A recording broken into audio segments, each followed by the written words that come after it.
Gece yine sessiz, kalbim senin izinde. Her sokak başında adın yankılanır içimde. Beni unutma, düşlerimde kal. Sensiz geceler dar geliyor bana. Bir kere güldün, dünya değişti. Kalbim yanıyor hala izinde. Gece yarısı, ışıklar sönüyor. Kalbim peşinde hala sürünüyor. Bir kere baksan yeterdi bana. Adın yazılı bu kırık duvarlara. Telefon çalar ama sesin yok. Şehir kalabalık, içim bomboş. Bir kere dönsen belki yeter.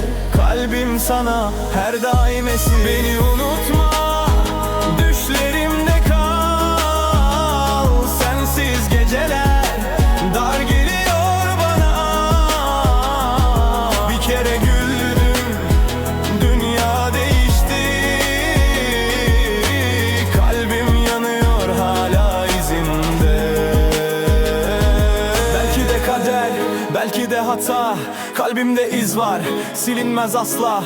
Her şarkıda adını ararım. Her sokakta seni hatırlarım. Gece çöker, yıldızlar donar.